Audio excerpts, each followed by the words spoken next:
তোদের উপরে অত্যাচার কখন চলবে? তখন তোরা কারোর দিকে আঙুল তুলে দোষ দিবি না, কোন রাজনৈতিক দলকে দোষ দিবি না। তোরা নিজেরা নিজেদের লিগটাকে মারার চেষ্টা কর। তোর গাড়ির পাংচার হয়েছে, দেশওয়ালাকে দোষ দিলে হবে না। তুমি তো বলছো ভারতবর্ষ ইসলাম কায়েম করব, তোমার 3.5 হাত বডিতে ইসলাম নাই। এখানে যতগুলি মানুষ বসে আছে, গোটা দেশে ইসলাম কায়েম করতে হবে না। আমি নূর মোহাম্মদকে শুধু দেখেন খেয়াল করে, আমি বেঈমান, আমি মুনাফিক, আমি জালিম, আমি অত্যাচারী, তাহলে আমার কাছে ইসলাম নাই। 3.5 হাত বডিতে এখানে ইসলাম নাই। এখন তো রাজ্য দখল, তারপরে কেন্দ্র দখল, এটা পরে ছেড়ে দেন। এখানে যে 2-3 হাজার লোক বসে আছেন, কোরআনের ফরমাতে একটা করে ধরবো, আর কোরআন নামে কিউআর কোডে দিয়ে দেখবো মুসলিম না নন মুসলিম। কোরআন একটাকেও মুসলিম বলবে না, ইভেন আমাকেও বলবে তুই বেঈমান হালাতে বক্তব্য রাখছিস। তাহলে অত্যাচারটা মুসলমানদের উপরে হয়নি, হয়েছে বেঈমানদের উপরে হয়েছে।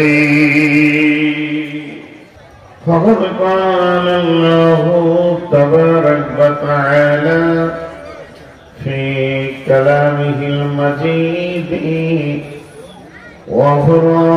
وفرقانه الحميد. أعوذ بالله من الشيطان الرجيم. قل إن كان آباؤكم وأبناؤكم وإخوانكم وأزواجكم وعشيرتكم وأموال اقترفتموها وتجارة تخشون كسادها ومساكن ترضونها أحب إليكم من الله ورسوله وجهاد في سبيله فتربصوا حتى يأتي الله بأمره والله لا يهدي القوم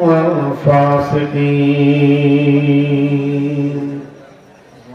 بسم الله الرحمن الرحيم. يا أيها الذين آمنوا هل أدلكم على تجارة تنجيكم من عذاب عليم تؤمنون بالله ورسوله وتجاهدون في سبيل الله بأموالكم وأنفسكم ذلكم خير لكم إن كنتم تعلمون. بسم الله الرحمن الرحيم. يا أيها الذين آمنوا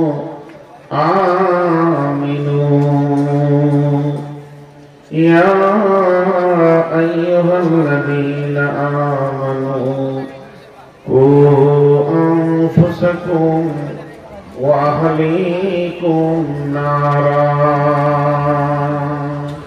সুযোগ্য আজকে সবার সভাপতি উপস্থিত আজকের এই মাহফিলে আকাশের তারকা সাদৃশ্য আলেম ওলামাবৃন্দ, সামনে আমার দিনদার ইমানদার মুমিন ভাই সকল ও পর্দা থেকে সুন্নেওয়ালি মুমিনা মা ও বোনেরা, প্রশংসা আল্লাহর, গুণগান আল্লাহর, গুণকীর্তন আল্লাহ। स्तुति ভালোবাসা তকদির হায়াত মত রুজি জান্নাত জাহান্নাম পুলসিরাত সবকিছুর মালিক আল্লাহ। যে মহান মুনিব আজকে আমাদেরকে এক মাদ্রাসা কেন্দ্রিক আয়োজিত মাহফিলে হাজির করেছেন, আমরা সেই মুনিবের দরবারে একবার শুকরিয়া করি আলহামদুলিল্লাহ। দরুদ ও সালাম বর্ষিত হোক আখরি পয়গম্বর নবী মুহাম্মদুর রাসূলুল্লাহ সাল্লাল্লাহু আলাইহি সাল্লামের উপর। আল্লাহুম্মা আমিন। আল্লাহুম্মা সাল্লি আলাইহি আল্লাহুম্মা বারিক আলাইহি।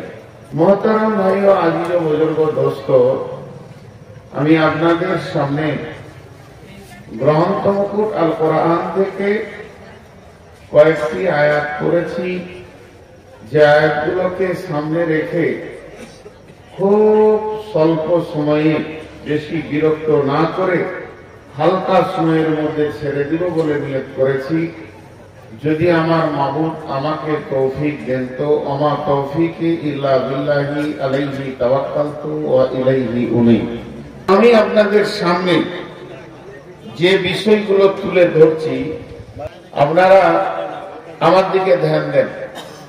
শুধু ভারতবর্ষে লয়, শুধু ভারতবর্ষে লয়, সারা পৃথিবীতে একটা বডি আছে, বডিটার নাম হচ্ছে মুসলিম। এই মুসলিম নামে বডিটা যেখানেই আছে, ভারতে হোক, বাংলাদেশে হোক, তারপরে ইসরায়েলে হোক, ইসরায়েলওয়ালা তো চালাচ্ছে, ফিলিস্তিনে হোক, যেখানেই হোক, এরা ভালো আছে না খারাপ আছে? কথা বলেন, ভালো না খারাপ? আমার কথা বুঝতে পারেন না। মুসলিম নামে বডিটা বর্তমানে কি অবস্থায় আছে? খারাপ অবস্থায় আছে। এই খারাপটা কেন? প্রথমে আমার শরীরটা খারাপ, আমার শরীর খারাপ কেন? ডাক্তার প্রথমে ওষুধ দেবে না, ইঞ্জেকশনও দেবে না, ল্যাবে পাঠাবে। ল্যাবে আপনি রক্ত দেবেন, রক্ত বলবে যে সুগার হয়েছে, জন্ডিস হয়েছে, রক্ত বলবে এর থাইরয়েড হয়েছে, কোলেস্ট্রল বেড়েছে, অ্যাপেন্ডিসাইটিস ইনফেকশন হয়েছে। যাই হোক, রিপোর্ট আপনাকে আগে করাতে হবে। রিপোর্ট যখন ঠিক হয়ে যাবে তখন দেখবেন ডাক্তার আপনাকে ওষুধ লিখবে, ওই ওষুধ খাবে, সুস্থ হয়ে যাবে। তাহলে সারা বিশ্বে মুসলিমদের অবস্থা খারাপ, এটা আমরা চোখে দেখতে পেয়েছি। একবার ফেসবুকটা খুললে আপনি 20খানা ঘটনা দেখতে পাবেন যে মুসলিমদের উপরে অত্যাচার চলছে। কোথাও না কোথাও, কি নারীর ওপর, কি পুরুষের ওপর, কি বৃদ্ধর দাড়ি ধরে, কি মহিলাকে বেজ্জতি করে, নানির বয়সের মেয়েকেও বেজ্জতি করে, ইয়ং যুবতীদেরকে রেপ করে। এই যে চারিদিকে একটা জঘন্যতম ঘিরে আমাদেরকে ধরেছে, এই কালো মেঘটা এসেছে মুসলিম নামে গোষ্ঠীটার উপরে। এটা কেন? এই কেনটা আগে যতক্ষণ ল্যাবে দিয়ে আপনি না এর রিপোর্ট বের করতে পারবেন ততক্ষণ পর্যন্ত হাজার ওষুধ খান, যেমন আছে তেমন থাকবে। তাহলে চলেন একবার চিন্তায় বসি। চিন্তায় বসবেন কাকে নিয়ে? কলেজের প্রিন্সিপাল তাইলেন, ইঞ্জিনিয়ার নেবেন তাই নেন, আর কাকে নেবেন? এইভাবে আপনি 20টা লোককে জমা করেন। আমি খুব গুরুত্বপূর্ণ কথা বলছি এবং যা বলবো তা কোরআন থেকে বলবো এবং হাদিস থেকে বলবো ইনশাআল্লাহ, নিয়ত করেছি। তো আপনি 20টা দামি দামি বুদ্ধিজীবী, ট্যালেন্টেড, যারা বড় বড় প্রাইজ প্রাপ্ত ব্রেনিয়ান মুসলিম ছেলেকে নিয়ে একটা গোল টেবিল করেন। একজন উঠবে, 10 মিনিট করে বক্তব্য রাখবে। তার বক্তব্যের বিষয় থাকবে যে মুসলমানদের অবস্থা এত খারাপ কেন। একজন উঠলো, উঠে বললো এটা বিজেপির চাল, টোটাল বক্তব্য। একজন উঠলো, এটা শিবসেনার চাল। আর একজন উঠলো, এটা RSS এর চাল। আর একজন উঠলো, সে বলল মমতাও ভালো নয়, এরও চাল। এই বিভিন্ন রকম চাল বলে সবাই বসে গেল। এরই ভিতরে একজন আলিম আছে, বিখ্যাত আলিম। আপনাদেরকে বোঝানোর জন্য বলছি, মনে করেন মদিনা ভার্সিটির প্রিন্সিপালকে নেওয়া হয়েছে, দিগ্গজ পণ্ডিত, তিনি উঠলেন। তিনি এবার বলছেন, এটা কারো চাল নয়, কারো চাল নয়, কারো চাল নয়, মুসলমানদের আমলের ফল। লোককে দোষ দেবেন কেন? আমি কয়েকদিন আগে এই কথাই বলেছিলাম, আমি বলে বরদাস্ত করতে পারি না যে বঙ্কিমচন্দ্র এই বিয়ে করেছে, রবীন্দ্রনাথ এই বিয়ে করেছে, ওদেরকে দিয়ে ইসলামকে বোঝাতে হবে? ইসলাম ওদের মুখোপেক্ষী হয়ে বসে আছে। ইসলাম তো সর্বঊর্ধ্বে, ইসলামের কাছে জ্ঞান সবাই নেবে, ইসলাম কারো জ্ঞানের অপেক্ষা রাখে না। কিন্তু আজকে অবস্থাটা কি? যেমন মানুষ যেমন আতরের ঢাকনা খুলবেন ওই রকম সেন্ট পাবেন। জি ভাই, এটা কারো চাল নয়। তাহলে একবার কোরআনকে জিজ্ঞেস করি যে আমাদের অবস্থা এত খারাপ কেন, এত দ্রোহ কেন? একবার হাদিসকে জিজ্ঞেস করি। যার ছায়া তলে গেলে আমার জীবনটা শীতল হবে, ঠান্ডা হবে, সে আমার আসল জায়গাটা বলতে পারবে। আল্লাহ কি বলছেন? বিসমিল্লাহির রহমানির রহিম। قُلْ إِنْ كَانَ آبَاؤُكُمْ وَأَبْنَاؤُكُمْ وَإِخْوَانُكُمْ وَأَزْوَاجُكُمْ وَعَشِيرَتُكُمْ وَأَمْوَالٌ اقْتَرَفْتُمُوهَا وَتِجَارَةٌ تَخْشَوْنَ كَسَادَهَا وَمَسَاكِنُ تَرْضَوْنَهَا أَحَبَّ إِلَيْكُمْ مِنَ اللَّهِ وَرَسُولِهِ وَجِهَادٍ فِي سَبِيلِهِ فَتَرَبَّصُوا حَتَّى يَأْتِيَ اللَّهُ بِأَمْرِهِ والله لا يهدي القوم الفاسقين। কোরআন বলতে তোরা আরো মার খাবি। এটা শুরু, এটা শুরু, শেষ নয়। এটা শুরু হয়েছে, এখনো তো সেরকম চলেনি। ছোট্ট একটা কথা জিজ্ঞেস করব। এটা হলো আমাদের জীবন ব্যবস্থা। বুঝে হ্যাঁ না বলবেন, বুঝতে ভুল হলে আমাকে জিজ্ঞেস করবেন, তবে ফতোয়া জিজ্ঞেস করিয়ে না দিতে পারবো না। এটা আমাদের জীবন ব্যবস্থা। একটা মুসলিম জন্ম থেকে মত পর্যন্ত কিভাবে চলবে চলে এসেছে, আর ওইভাবে চললে কবর থেকে নিয়ে জান্নাতের চৌকাটা পর্যন্ত সে কি অবস্থায় থাকবে ঘোষণা হয়ে গেছে। তাহলে পার্সেন্টেজ করি আমরা। মুরব্বী মানুষ দাঁড়িয়ে আছে, বাপজি আপনাকেও দাঁড়াতে মন গেল? ছোট ছেলে না এলে ধরা খায়। আহা, বসার জায়গা পাচ্ছে না। এই চেয়ার আছে আমার পাশে আছে, দুটোই বিয়ে জন্য খাওয়া দাওয়া হয়েছে, একটু পরিলক্ষণ করে এবার বিদায় দিচ্ছে। সাথে নাতিনিটাও আছে, সুখের জীবন আছে, মেলার আনন্দ উপভোগ করছে। আমার দিকে তাকান। এটা আল্লাহ আমাদেরকে 100-তে 100 দিয়েছে না 100-তে 99 দিয়েছে? সামনে কি মুখ খুলেছেন?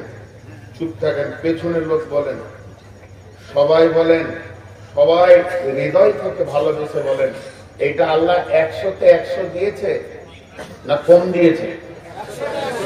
100-তে 100 দিয়েছে। চলেন, এইটা আমাদের জীবনে 100-তে 100 আছে। কত আছে? কেউ বলেছে 2, কেউ বলেছে 0.5, কেউ বলেছে 5। জি ভাই, মাঠটা কেন খেঁচিয়ে বের বুঝতে পেরেছে? এর ছায়া তলে থাক, তোর গায়ে কেউ হাত দিবে না, আমি দেখে নিব। ছায়া থেকে সরে যাবে, হাজি ভাই ছাতার ভিতরে নাই, গা ভিজছে, তো বলছে গা কেনে ভিজছে বলে রবীন্দ্রনাথ পানি ঢেলে দিয়েছে। মাথার খুঁজে পেছনে এরা কোথা থেকে কি হবে। জি 100-তে 100 দিয়েছে, আমাদের কাছে আছে কত? 0.5% বলেছেন, আমি পয়েন্ট বলছি না, মনে করেন 2% আছে, তাহলে নাই কত? যারা বলেন নাই কত? বর্তমানে মুসলিম সারা বিশ্বে কত আছে বলেন? 200 কোটি। তো 200 কোটির মধ্যে তাহলে হতে হয় 58কে 2 দিয়ে গুণ করেন, কত হবে? 200 কোটির মধ্যে 2 2 4 বাদ যাবে, তাহলে 1,96,00,000 মানুষের উপরে অত্যাচার হওয়া উচিত। এতগুলো সরে দিচ্ছে এখান থেকে, চলছে মাত্র 1.2 উপরে। এখন আল্লাহর দয়া আছে, এখন আল্লাহর দয়া আছে। আল্লাহ তাবারক ওয়া তাআলা বলেন, শুনেলে তোদের উপরে অত্যাচার কখন চলবে, তখন তোরা কারোর দিকে আঙুল তুলে দোষ দিবি না, কোন রাজনৈতিক দলকে দোষ দিবি না। তোরা নিজেরা নিজেদের লিকটাকে মারার চেষ্টা কর। তোর গাড়ির পাংচার হয়েছে, দেশওয়ালাকে দোষ দিলে হবে না। তুমি তো বলছো ভারতবর্ষ ইসলাম কায়েম করব, তোমার 3.5 হাত বডিতে ইসলাম নাই। এখানে যতগুলি মানুষ বসে আছে, গোটা দেশে ইসলাম কায়েম করতে হবে না। আমি নূর মোহাম্মদকে শুধু দেখেন খেয়াল করে, আমি বেঈমান, আমি মুনাফিক, আমি জালিম, আমি অত্যাচারী, তাহলে আমার কাছে ইসলাম নাই। 3.5 হাত বডিতে এখানে ইসলাম নাই। এখন তো রাজ্য দখল, তারপরে কেন্দ্র দখল, এটা পরে ছেড়ে দেন। এখানে যে 2-3 হাজার লোক বসে আছেন, কোরআনের ফরমাতে একটা করে ধরবো, আর কোরআন নামে কিউআর কোডে দিয়ে দেখবো মুসলিম না নন মুসলিম। কোরআন একটাকেও মুসলিম বলবে না, ইভেন আমাকেও বলবে তুই বেঈমান হালাতে বক্তব্য রাখছিস। তাহলে অত্যাচারটা মুসলমানদের উপরে হয়নি, হয়েছে বেঈমানদের উপরে হয়েছে। আজকে হিসাব করেন,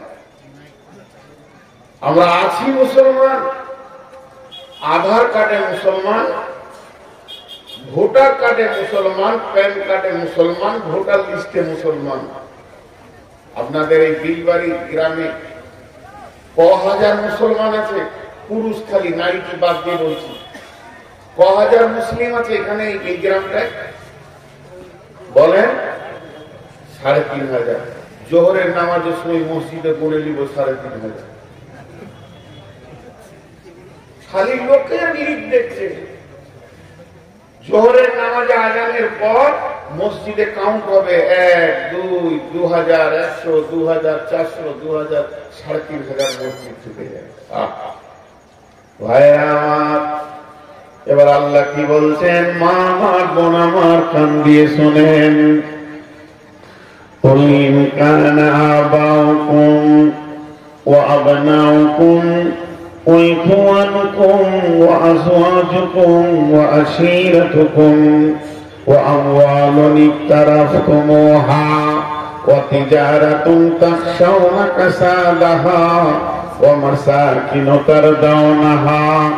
আমরা আল্লাহ বলছেন, যখন তোদের 8টা জিনিসের উপরে মহব্বত বেড়ে যাবে 3টের তুলনায়, সেই 8টাকে বাপের মহব্বত, ভাইয়ের মহব্বত, সন্তানের মহব্বত, বিবির মহব্বত, বন্ধুর মহব্বত, সঞ্চিত মালের মহব্বত, ব্যবসা বাণিজ্য চাকরি বাকরির মহব্বত, এবং যে অট্টালিকাটা তুমি বানিয়েছো এই ঘরটির মহব্বত যখন তোমার বেড়ে যাবে, এই 8টার মহব্বতে তখন তুমি পাগল হয়ে থাকবে। এই 8টার মহব্বতে তোমার সূর্য উঠবে ডুববে, তুমি আনন্দে আত্মহারা হয়ে যাবে। তোমার কাছ থেকে 3টে মহব্বত বেরিয়ে চলে যাবে। তিনটে তোমার মুখের দাবি থাকবে কিন্তু মহব্বত থাকবে না। সেই তিনটে কি? আহাব্বা ইলাইকুম মিনাল্লাহ, আল্লাহর মহব্বত তোমার দিল থেকে চলে যাবে। আমার আল্লাহ সকাল বিকাল তোমাকে 10 বার ডাকবে, হাইয়া আলাস সালাহ, তুমি তখন আসবে না। হাইয়া আলাল ফালাহ, এসো তুমি এখানে নিষ্কৃতি নিয়ে যাও। তোমাকে মারবে না, বজরং মারবে না, শিবসেনা মারবে না। আমার অফিসে এসো, আমি রব তোমাদেরকে দেখেছি। তখন তুমি চায়ের দোকানে থাকবে, তাসের আড্ডাতে থাকবে, তখন তুমি জুয়ার আড্ডাতে থাকবে। আল্লাহর ডাকে সাড়া দেবে না, আল্লাহ তোমার উপরে নারাজ হয়ে যাবে। ও রাসূলিহি, আমার রসুলের উপরে তোমাদের নফরত কত হবে। মুসলমান, তোমার গালে দাঁড়িয়ে থাকবে না। বাম হাতে পানি পান করবে, ডান হাতে দাঁড়িয়ে পেশাব করবে, পেশাব করে তুমি পানি নেবে না। মুসলমান, তোমার কাছ থেকে রসুল বিদায় নিয়ে নেবে। আর ওয়াজিহাদিন ফি সাবিলিহি, আল্লাহর রাস্তায় বেরিয়ে আল্লাহর দ্বীনকে প্রতিষ্ঠিত করার চিন্তা তোমার থাকবে না। বিশ্বনবী বলে গেছেন, দ্বীন, এমন একটা দিন আসবে মুসলমানরা যেদিন মার খাবে, সেদিন কোরআনের মতো নিয়ামতের শিক্ষাটাকে তুচ্ছ করে দিয়ে ফিকিরির জায়গায় রেখে দেবে। আর ইংরেজি বাংলার বড় বড় মিশনগুলোর পেছনে বাপরা ধরবে সন্তানকে দেওয়ার জন্য। আমার কোরআন ভিখারির মতো মসজিদে পড়ে থাকবে। ওই দিন তোমাদের পিঠের চামড়াগুলো কাঁচা তুলবে শিবসেনাতে, বজরঙ্গে, আর তোমরা অঝর নয়নে কাঁদবে। আমি আল্লাহ দর্শকের ভূমিকা পালন করব, এতটুকু আমার কাছ থেকে তোমরা হেল্প পাবে না। তার কারণ হচ্ছে তোমার সঙ্গে আমার তালাক ঘটে গেছে। তুমি তুমি কোনো দায়িত্ব নাই। আমি যে মেয়েটাকে বিয়ে করেছি, ওই মেয়েটা হলো আমার বিবি, তাকে আমি ভালোবাসি, তার সঙ্গে আমার প্রেম আলাপ আছে, তার আমি কসমেটিক্স দিই, কাপড় দিই, তার খাওয়ার চিন্তা করি। মেয়েটা অসুস্থ হলে আমাকে বড় কষ্ট লাগে, নানান চিন্তায় তাকে আমি নিয়ে আছি। যেদিন মেয়েটি লোক থেকে খোলা তালাক নেবে, এর সঙ্গে আমি আর সংসার করব না, এর সাথে আমার কোন সম্পর্ক থাকবে না। ওই দিন মেয়েটার সাথে আমার তালাক ঘটে গেল সামাজিক ভাবে। সমাজ জেনে নিল মেয়েটির সঙ্গে আমার চিরতরের তালাক হয়ে গেছে। ওই মেয়েটি সামনে ঈদে অপেক্ষা করছে, আমার জন্য নতুন কাপড় আসবে, আমি তাকে কাপড় কিনে দিব। এই চিন্তাটাই হলো তার ভুল। বিশ্ব নবী বলছেন, মাঝেরে মান তারাকা সালাতা মাকতুবাতান মুতাআম্মিদান ফাকাদ বারিয়াত মান মিনহু জিম্মাতুল্লাহ। লা তাতরুকান্না সালাতা মাকতুবাতান মুতাআম্মিদান ফা ইন্না মান তারাকা সালাতা মাকতুবাতান মুতাআম্মিদান ফাকাদ বারিয়াত মিনহু জিম্মাতুল্লাহ। আল্লাহর নবী বলছেন, হে মুহাম্মদ, আমার উম্মতদেরকে বলে দাও, কেউ যদি, হে মুহাম্মদ, তুমি জীবনে জ্ঞান বশত স্বেচ্ছায় এক ওয়াক্ত নামাজ কামাই করবে না, এক ওয়াক্ত নামাজ ছেড়ে দেবে না। হে মুহাম্মদ, শুনে নাও, আমার যে উম্মত এক ওয়াক্ত নামাজ জ্ঞান বশত স্বেচ্ছায় ছেড়ে দেয়, আল্লাহর সঙ্গে তার সম্পর্ক কেটে যায়। ফাকাদ বারিয়াত মিনহু, আল্লাহ তার থেকে আর কোন সম্পর্ক রাখে না, তাকে মারছে না কাটছে, এ ব্যাপারে আল্লাহর কোন জিম্মা নাই। ফাকাদ বারিয়াত মিনহু জিম্মাতুল্লাহ, আল্লাহ তার জিম্মা থেকে বাড়ি পেয়ে যায়। বলেন, আমাকে একজন হাজি সাহেব প্রশ্ন করেছিলেন, নাম বললে জিজ্ঞেস করে বুঝতে পেরে যাবেন। বিখ্যাত হাজি পশ্চিমবঙ্গে এমন কোন নাই যার নাম জানে না মানুষ। আমি কোনো কাজে গেছিলাম ওনার অফিসে, উনি আমাকে দেখে চিনে ফেলেছেন যে আপনি নূর মোহাম্মদ, আমি আপনাকে ইউটিউবে দেখেছি, আপনার বাড়িও আমি কয়েকবার এসেছি। আমি বলিনি যে আমি নূর মোহাম্মদ, এসেছি চলে গেছি, কাজ ছিল না, আজকে কাজে এসেছি।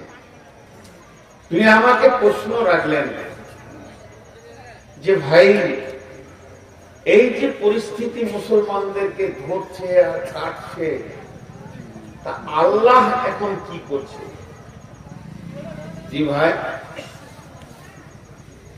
আজকে ভারতবর্ষের সৈন্য সংখ্যা কত? 30 লাখ। আজকে বাংলাদেশের সৈন্য সংখ্যা কত? 5 লাখ। আজকে পাকিস্তানের সৈন্য সংখ্যা কত? আর কিছু। আজকে চীনের সৈন্য সংখ্যা কত? 40 লাখ। একটা সৈন্য সংখ্যা আছে, সৈন্যটাকে বলে শক্তি, দেশের শক্তি। দেখবেন বর্ডারে লেখা আছে বর্ডার সিকিউরিটি বল, ক্ষমতা বল, হিন্দিতে লেখা। এগুলো হলো দেশের শক্তি। আচ্ছা, সারা পৃথিবীর সমস্ত সৈন্যের শক্তির থেকে আমার আল্লাহর শক্তি কম? আপনাদের ধারণা কি? আল্লাহকে কিছু করতে হয়? আল্লাহ সবই করেন, কিন্তু কিছু করতে হয় না। হুকুম করলেই হয়ে যাবে, হুকুম করলেই হয়ে যাবে। আল্লাহ এখনই হুকুম করবে, রাত্রি 11:30টায় সকালে উঠে দেখবেন গোটা দেশ মুসলিম হয়ে গেছে। আল্লাহর কাছে যথেষ্ট, আল্লাহর হুকুমটাই যথেষ্ট। তারপর আল্লাহ সৈন্য সংখ্যা সম্পর্কে কি বলছেন? শবে মেরাজের রাত্রিতে বিশ্ব নবী সফর করলেন। প্রথমে বাইতুল্লাহতে 2 রাকাত নামাজ পড়লেন, এরপরে বাইতুল মামুরে 2 রাকাত নামাজ, বাইতুল্লাহ 2 রাকাত নামাজ পড়ে তারপরে বিশ্ব নবীকে বর্রাকে জিবরাইল নিয়ে চলে গেলেন ফিলিস্তিনে, যেটা মসজিদে আকসা, যেটাকে নিয়ে ঝামেলা চলছে। ওই জায়গায় গিয়ে উনি 2 রাকাত নামাজ পড়লেন। নামাজ পড়ার পর ওখান থেকে ঘোড়া ঊর্ধ্ব গগনে যেতে শুরু করলো। বর্রাক যখন ঊর্ধ্ব গগনে যেতে শুরু করেছে, যেতে যেতে একটা মসজিদ পেয়েছে এই জমিনে। সেই মসজিদটার নাম হলো বাইতুল মামুর, এটা আসমানের ভিতরে আছে। এই মসজিদে বিশ্ব নবী গেলেন এবং ওখানে গিয়ে সমস্ত নবীকে দেখতে পেলেন। বিশ্ব নবীকে ইমামুল আম্বিয়া কেন বলা হয়?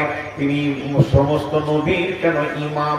আদম আলাইহিস সালাম ও নবী মুহাম্মদ সাল্লাল্লাহু আলাইহি সাল্লামের পেছনে নামাজ পড়েছেন, ওখানে সমস্ত নবী রয়েছে।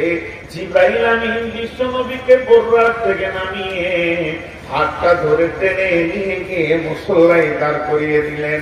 বিশ্ব নবী 2 রাকাত নামাজ পড়লেন, সালাম ফিরলেন। সমস্ত নবীরা নবীজির পেছনে সালাত আদায় করলেন। এরপরে তিনি চলে গেলেন 7 তবক আসমানকে ভেদ করে সিদরাতুল মুনতাহা। আল্লাহর সঙ্গে মোলাকাত হলো, সরাসরি দেখা হয়নি। আম্মা জান আয়েশা প্রশ্ন করেছিলেন, ইয়া রাসূলুল্লাহ, আপনি কি আল্লাহকে দেখেছেন? বিশ্ব নবী উত্তরে বলেছেন, আমি দেখিনি, তবে নূরের তাজাল্লি আমি দেখেছি। এরপরে তিনি সমস্ত ট্রেনিং করিয়ে, কেউ বলে 14 বছরের সফর ছিল, কেউ বলে 28 বছরের সফর ছিল। এই সফরটা সেরে বিশ্ব নবী যখন এসে মসজিদে নববীতে বর্ণনা দিচ্ছেন, তখনই বলেছেন বাইতুল মামুরের ক্যাপাসিটি কত, আপনাদের মসজিদটা ক্যাপাসিটি কত। এখনই অঙ্ক করে নেন, প্রত্যেকটা মুসল্লাতে একটা মানুষকে 8 ফুট না জায়গা লাগে নামাজ পড়তে। এটা কয় ফুট হতে দেখলেন? তাহলে বিশ্ব নবী তো ওই মসজিদটা ক্যাপাসিটি কতটা? নবীজি বলেছেন, শুনে নাও, ক্যাপাসিটি শুনে নাও, সেই সাথে ফেরেশতা সংখ্যাও শুনে নাও। একসঙ্গে আল্লাহ 70,000 ফেরেশতা সেখানে নামাজ পড়ে। একসঙ্গে আল্লাহ 70,000 ফেরেশতা সেখানে নামাজ পড়ে। যে 2 রাকাত নামাজ পড়ে বেরিয়ে চলে যায়, পশ্চিম দিকে সূর্য উঠবে, কিয়ামত হয়ে যাবে, ওই ফেরেশতাটা আর দ্বিতীয় চান্স পাবে না। সৈন্য সংখ্যা কত হলো? 12,500। মাথা নাড়িয়ে চলে যায়। তাহলে কেমন শুনছে খালি ভাই 70,000 একবার দুরিকাত করে বেরিয়ে যায়, আর দুরিকাত নামাজ পড়ার জন্য পেছনে লাইন দিয়ে দাঁড়িয়ে আছে, এরা ঢুকে যায়, ওরা বেরিয়ে যায়, পরে স্টেপ ঢুকে যায়। এইভাবে চলতেই আছে কিয়ামত পর্যন্ত। দুরিকাত নামাজ যে পড়েছে দ্বিতীয় চান্স পাবে না, এতগুলি ফেরেশতা আছে। তাহলে একটা ফেরেশতার ক্ষমতা কতটা? এক চর দিলে মনে হয় হালকা লাগবে, জি না। আল্লাহ দুটো মাস্তানের নাম আপনাদের সামনে বলছি, বেশি বলবো না। একটা হলো ওর নাম আজরাইল। আজরাইল নাম নয়, মালাকুল মউত। তো এই মালাকুল মউত যে মউতের ফেরেশতা, এর কত ক্ষমতা, প্রতিদিন মার্ডার করছে। কোন কেস কাছারি আছে বলেন? আপনাদের থানার নাম কি? নবগ্রাম থানাতে মনে হয় একদিন বাঁধা ছিল না? কি বুঝছেন? প্রতিদিন চালিয়ে যাচ্ছে আজরাইল, প্রতিদিন চালিয়ে যাচ্ছে। ওকে বাঁধার ক্ষমতা কারো নাই। একজন বাংলাদেশি বক্তা, উনি মজাক করছেন, বলেননি যে এরকম হাদিস আছে, একজনের বাপ মরে গেছে, দৌড়ছে থানাতে, থানা থেকে বলছে এসপি সাহেব তাড়াতাড়ি করে কেস লেখেন। বলে কি হলো? আমার আব্বা একটু মার্ডার হয়েছে। কখন? বলে সকাল 7টায়। তাড়াতাড়ি খাতা চলছে, মার্ডার হয়েছে। কোথায়? বাড়িতে। কিভাবে? বলে আজরাইল মেরেছে, কলম ফেলে দিয়েছে। ওর নাম লিখতে গিয়ে আবার না জানি আমার উপর আবার কিছু হয়ে যায়। তাহলে একটা মাস্তান বিশ্ব সামালতে পারছে না।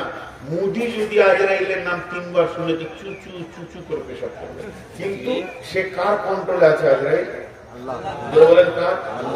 বিসমিল্লাহির রহমানির রহিম। ونفخ في الصور فصعق من في السماوات ومن في الأرض। আল্লাহর আরেকটা শৈলের নাম হলো ইসরাফিল। ইসরাফিল সুর ফুঁকে দেবে। ভারত কেন, রাম মন্দির কেন, আর জগন্নাথ মন্দির কেন, আর কি মসজিদ কেন, মন্দির কেন, পৃথিবীটা ময়দান বানিয়ে দেবে। আল্লাহ তো দূরের কথা, আল্লাহকে এখন জমার খাতায় রেখে দিলাম। আমার আল্লাহকে হাত লাগাতে হবে না, আমার আল্লাহ তার হাতকে নাপাক করবেন না, তিনি গোটাই পবিত্র পবিত্র থাকবেন। একটা হুকুম ছেড়ে দেবে ইসরাফিলকে, বিশ্বটাকে ধ্বংস করে দেবে। এইরকম ক্ষমতা নিয়ে তিনি বসে রয়েছেন গদিতে, আর আমরা হলাম তার পাছাটা গোলাম, আর আমাদেরকে কাটা হচ্ছে। তাহলে আমাদের মালিক এখন কি করছে? নিশ্চয় মালিকের সঙ্গে সম্পর্ক কেটে গেছে। এই জায়গাটা যদি কেউ রিপেয়ার করে নিতে পারে, আল্লাহ তাবারাক ওয়া তাআলা সূরা নূরের মধ্যে বলছেন, বিসমিল্লাহির রহমানির রহিম। ওয়াদাল্লাহুল্লাযীনা আমানু মিনকুম ওয়া আমিলুস সলিহাতি লা ইস্তাখলিফান্নাহুম ফিল আরদি কামা ইস্তাখলাফাল্লাযীনা মিন ক্বাবলিকুম। আরেকবার বলছি, বিসমিল্লাহির রহমানির রহিম। ওয়াদাল্লাহুল্লাযীনা আমানু মিনকুম ওয়া আমিলুস সলিহাতি লা ইস্তাখলাফাল্লাযীনা মিনকুম কামা ইস্তাখলাফাল্লাযীনা লা ইস্তাখলাফাল্লাযীনা। খালি মাথা ভুল করে। ওয়াদাল্লাহুল্লাযীনা আমানু মিনকুম ওয়া আমিলুস সলিহাতি। আল্লাহ তাবারাক ওয়া তাআলা বলছেন, আমি তোদের সঙ্গে ওয়াদা করছি। আচ্ছা, আরেকটা মাঝে কথা বলেলেন, আমি আরেকটা ততক্ষণ বের করে নিই মানে। আচ্ছা, আমার ওয়াদা, আমি যে ওয়াদা করেছি আজকে জালসায় আসবো, যেটা আল্লাহ তৌফিক না দিত আসতে পারতাম না। ধরেন বাড়ি থেকে বের হয়ে 5 টাকা গাড়িটা 3 পাল্টা, তাহলে হসপিটাল যেতাম। তাহলে আমার আসার কোনো ক্ষমতা নাই। আমি যেখানে এসেছি, আমি আসিনি, আমার আল্লাহ আমাকে তৌফিক দিয়েছে বলে পৌঁছে দেবে, ঠিক না? তো যখন আমি ওয়াদা করবো তখন কি বলবো? ইনশাআল্লাহ আপনাদের জালসায় আমি আসছি। যখন ইনশাআল্লাহ বলবো, তো আমার আল্লাহ আমাকে তৌফিক দেবেন। তা এই তৌফিকটা পেলে তবে আমি আসতে পারবো। কিন্তু আল্লাহকে কোনো তৌফিক লাগছে? আল্লাহ যদি কোনো ওয়াদা করে তৌফিক লাগবে না? এতগুলো লোক, পেছনের লোক একটু আগে চিল্লাইছিলেন তো। আমি সলিড কোরআন হাদিস দিয়ে আজকে মলম দিয়ে যাচ্ছি, ঘা ভালো হয়ে যাবে। কিন্তু মেয়েরা শুনছে না, ওরা মুড়ি ভাজতেই আছে। আপনারা শুনেন, মানে আমি তো আবার নারী বিশেষজ্ঞ, আমি বুঝি যারা শুনবে না। ওরা এসেছে বহুদিনের পুরাতন গল্প গুজব উজাড় করছে। ওরা ওদের কাজ করুক, আপনারা আমার সঙ্গে কথা বলেন। আল্লাহ কোনদিন ওয়াদা খিলাফ করেন না। এবার আমি বলছি, সূরা নূরে চলে যাবেন, 55 নম্বর আয়াতটা খুলবেন। আল্লাহ কি বলছেন? ওয়াদাল্লাহুল্লাযীনা আমানু মিনকুম ওয়া আমিলুস সলিহাতি লা ইস্তাখলিফান্নাহুম ফিল আরদি কামা ইস্তাখলাফাল্লাযীনা মিন ক্বাবলিকুম। আল্লাহ তাবারাক ওয়া তাআলা বলছেন, আমি ওয়াদা করছি রে সারা বিশ্বের মুসলমান, আমার ওয়াদাটা শুনলে তোরা ঈমান আনার পর আমার ভালো আমলের ভিতরে তোরা ঢুকে যা। যখন তোরা আমাকে রাজি করে নিবি আর আমি যখন রাজি হয়ে যাব, সারা বিশ্বটাকে তোদের হাতে তুলে দিব, তোরা শাসন করবি, তোদের অধীনস্থে বাকি জাতিগুলো শাসিত হবে।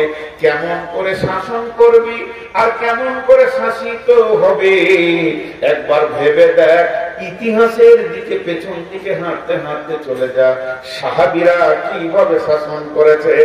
1.5 লক্ষ বেঈমান, একটা নয়, দুটা নয়, তিনটা নয়, বাদশা হেরাক্লিস কাজ ছিল খালি কাউকে আমার থেকে বড় হতে দিব না, ওই দেশটা আমার থেকে বড়, চলো হামলা করো, ওকে আমার পায়ে তলে ফেলো, এই দেশটা আমার থেকে বড়, চলো হামলা করো। কারণ ও সৈন্য বেশি ছিল। বর্তমানে আমেরিকা লাল বান্দররা যে কাজটা চালিয়ে যাচ্ছে ওইটাই ছিল বাদশা হেরাক্লিসের কাজ। তখন রোম, পারস্য আর আপনার কুয়েত যেগুলো বিভাজন হয়ে গেছে, ইরাকেরা একসঙ্গে ছিল। 1.5 লক্ষ সৈন্য। কোন একজন ব্যক্তি বলল, ও বাদশা হেরাক্লিস, তুমি বহু জাতি কি হলো ওইদিকে মেয়েদের ছেলে পেলে ভাগ্য ভালো না, আমি অন্য কিছু বলেছি, আমি খারাপ মনে করি, কারো বিপদ হয়ে গেল না, আত্মনাদ ছিল, এটা হাসি ঠাট্টা ছিল না। ও বাদশা হেরাক্লিস, তুমি তো বেশ কত দেশ জয় করেছো, একটা নতুন শক্তি বের হয়েছে মদিনাতে, খবর পেয়েছো কি? ওই শক্তির নেতার নাম হলো নবী মুহাম্মদ সাল্লাল্লাহু আলাইহি ওয়াসাল্লাম। কোনো ঝগড়া নাই, ঝামেলা নাই, ওর মাথায় চলে গেছে মোহাম্মদ নামে কে এসেছে রে মদিনাতে। খোঁজ নিয়ে দেখ, দেখছে হ্যাঁ, যে যায় সে মুসলমান হয় আর অনুগত স্বীকার করে। তখন বাদশা হেরাক্লিস বলছে, এবার মদিনা থেকে জয় করো। সুরসুরি উঠে গেল। কি ভাই, এতদিন তুমি যা করেছো করেছো, এবার 11 লাখ তারে হাত দিতে দিয়েছো। বা মুহাম্মদকে চিনো কি, শেখে, এবার বলো ওটাকে জয় করো। বিশ্ব নবী খবর পেয়ে গেল যে আমাদেরকে বিজয়ী করবে, আমাদের ওপরে তারা বিজয়ী হবে, আমাদেরকে পরাজিত করবে। রোম সোমবার রেডি হয়ে গেছে। আল্লাহ কোরআনে সূরা রোম দিয়ে দিয়েছেন। বিশ্ব নবী সৈন্যদেরকে বলেন, ও আল্লাহর গোলামের দল, ও আল্লাহর গোলামের দল, আলী রে, ওসমান রে, রে আবু বকর, কে আছো, উমর, খালিদ বিন ওয়ালিদ, এবার তোমরা রেডি হও। কতজন সৈন্য বিশ্ব নবী নিলেন সঙ্গে মোতার প্রান্তে যাওয়ার জন্য? 30,000 সৈন্য। 30,000 সৈন্য। কতগুলো বললাম? বেঈমানরা কত আছে? 1.5 লাখ। 30,000 সৈন্য নিয়ে মদিনা থেকে সফর শুরু করে দিলেন। আর মদিনা থেকে যখন সফর শুরু হলো, রাস্তাটা কয় কিলোমিটার ছিল? কি বলেন, কে বলতে পারবে? রাস্তাটা কয় কিলোমিটার ছিল? তখন তো কিলোমিটার ছিল না, এখন কিলোমিটারে এসে গেছে। 1900 কিলোমিটার রাস্তা, পাহাড়ি রাস্তা। শুধু তাই নয়, পাহাড়, পর্বত, মরুভূমিকে পার করে তাদেরকে যেতে হবে। এইরকম পাহাড়ি রাস্তা, 1900 কিলোমিটারের রাস্তা তারা রেডি হয়ে গেল। এবার মুনাফিকরা ভিতরে ঢুকে গেল। মুনাফিকরা বলছে, যাস না, প্রচন্ড গরম, এত গরমে গিয়ে তোরা কি মরবি, এই মুহাম্মাদের পেছনে যাস না। বিভিন্ন রকম বুঝাতে লাগলো। ভাইয়া, সূরা তাওবার মধ্যে আল্লাহ আয়াত দিয়ে দিলেন, হে নবী তুমি বলে দাও, এই যে 54 ডিগ্রি সেলসিয়াসের গরম, বালি তো পুড়ে গেছে, পায়ের চামড়া উঠে যাবে, তোমাকে পাহাড়ে উঠতে হবে, নামতে হবে, চড়াই উতরাইতে তুমি ভয় করে যাবে না। কিন্তু শুনে নাও, এর থেকে জাহান্নামের আগুন আরো গরম। সাহাবীরা বের হয়ে গেলেন। কয়জন? 30,000। কয়জন বের হলেন বলেন? আর ওই দিকে আছে কয়জন? 1.5 লাখ। তাহলে 1.5 লাখ বেশি না 30,000 বেশি? 1.5 বেশি না 30 বেশি? 1.5 কম 30 বেশি। আরে 1.5 কম দেখেন না, একের কই তো 1.5 লাখ সৈন্য নিয়ে ময়দানে যখন হাজির বিশ্ব নবী একবার আল্লাহর মুজাহিদদের দিকে এরকম করে নজর ফিরিয়ে দেখলেন, সৈন্য যেন সব রেডি হয়ে আছে। তারপরও বিশ্ব নবীর মুখটা বড় ভারাক্রান্ত হয়ে গেছিল যে আমার আল্লাহর গোলামেরা, আল্লাহর মুজাহিদেরা আজকে কি ইসলামের পতাকা তুলবে না ইসলাম আজকে মিটে যাবে? এই কথা বললেন, মনে মনে ভাবছেন। আল্লাহর কাছে হাত তুলে দিয়ে বললেন, রব্বানা, হে আমাদের রব, নসরনা, তুমি আমাদেরকে সাহায্য করো আলাল কওমিল কাফিরিন। চেহারাটা একটু ছাপ করেছে, চিন্তা ছাপ। হযরত উমরকে বলতেন, ইয়া রাসূলুল্লাহ, ইয়া হাবিবাল্লাহ, আপনি কি কোনো টেনশন করছেন নাকি? হযরত উমরকে বিশ্বনবী বলে ফেলেন, উমর রে, আজকে তোমার কি মনে হয়? হযরত উমর বলেন, ইয়া রাসূলুল্লাহ, বিজয় তুলব ইনশাআল্লাহ, ইসলামের পতাকা রোমের মাটিতে গেড়ে দিয়ে চলে যাব, রোম আজকে আমাদের হাতে আসবে। উমরের কথাটা শুনে বিশ্বনবী বললেন, উমর রে, ছাগলের সঙ্গে বাঘের যুদ্ধ হচ্ছে, 30টা তোমরা দাঁড়িয়ে আছে 30,000, ওরা দাঁড়িয়ে আছে 1.5 লক্ষ। বিশ্বনবীকে তখন আনন্দ দেওয়ার জন্য উমর বলছেন, ইয়া রাসূলুল্লাহ, 30,000 সৈন্যকে আপনি রেস্ট করতে বলেন, ওদেরকে তাবুতে আমাকে একাই ছেড়ে দেন, 1.5 লাখে ঘর পাঠিয়ে দিচ্ছি। নবীজি বললেন, উমর রে, এত সাহস তুমি কিলে কেমন করে পেলে? হযরত উমর উত্তর দিলেন, ইয়া রাসূলুল্লাহ, আপনি বলেছেন যার দিলে আল্লাহ আছে তার দিলটা হলো জীবিত, আর যার দিলে আল্লাহ নাই সে হলো মুর্দা। আমি উমর একাই জীবিত, 1.5 লক্ষ মুর্দা দাঁড়িয়ে আছে আমাদের সামনে। একটা বাঘের মতো হুঙ্কার মারবো, ময়দান ছেড়ে দিয়ে এক বাঘ 1.5 লক্ষ ভেড়ার জন্য যথেষ্ট, ময়দান ছেড়ে দিয়ে চলে যাবে। যখন তুমুল যুদ্ধ মহড়া শুরু হয়ে গেল, বন্ধু রে, আল্লাহ কোরআনে দিলেন গুলিবাতির রোম, 30,000 সৈন্য বিশাল রোম সাম্রাজ্যকে দখল করলেন। শুধু দখল করেনি, তাদের সিংহাসন পর্যন্ত পৌঁছে গেলেন। শুধু পৌঁছায়নি, সেখানে যে আপনার কিনা সোনার তার ছিল, সোনার শিকল ছিল, স্বর্ণ যত ছিল সবকে টেনে হিচড়ে বের করে নিয়ে এসে মসজিদে নববীর গোডাউনে ছুড়ে ফেলে দিলে, বাইতুল মালে জমা করে দিয়েছে। এর নাম হলো আমরা সেই সে জাতি, আমরা সেই সে জাতি। কিন্তু আজকে আমরা কি, আজকে আমরা কি ভাই শুনেন, আজকে আমাদের অবস্থাটা কোন জায়গায় পৌঁছে গেছে? খোদায় পাইয়া, আল্লাহ রে পাইয়া, বিশ্ব বিজয়ী একদিন ছিল যারা, আল্লাহকে হারিয়ে ভীত পরাজিত আজ দুনিয়ায় তারা। আল্লাহর সঙ্গে যুক্ত সদাই ছিল যাহাদের মন, দুঃখে রোগে শোকে অটল ছিল যাহারা সর্বক্ষণ। এসে শয়তান ভোগ বিলাসে, ভাষাটা শুনেন কবি নজরুলের, এসে শয়তান ভোগ বিলাসের দাঁড়িয়ে আনিয়াছে ইমান তাদের, আল্লাহকে হারায় মুসলিমাত হয়েছে সর্বহারা। আজকে আমরা শেষ হয়েছি। তাদের সঙ্গে কে ছিল না? আল্লাহ। আমাদের সঙ্গে আল্লাহ নাই, আমাদের সঙ্গে আল্লাহ নাই, আমাদের সঙ্গে আল্লাহ নাই। শেষ হয়ে গেছে। আল্লাহর সাথে সম্পর্ক অনেক আগে কেটেছে। আল্লাহকে সাক্ষী রেখে একটা কথা বলছি, আজকে পবিত্র মজলিসে বসে আছেন, একটু বেঈমানি কথা বলবেন না আপনারা, আমিও বলবো না। আজকে আমার আল্লাহ আমাকে তৌফিক দিয়েছেন, এশার নামাজ বলি, তার রাস্তায় সফরের করেছি। আমি এশার নামাজ 2 রাকাত পড়েছি তাই হাত তুললাম। আপনারা এশার নামাজ পড়ে কে কে বসেছেন হাত তুলেন। আর বাকি কটা মার কি সাথে করছে?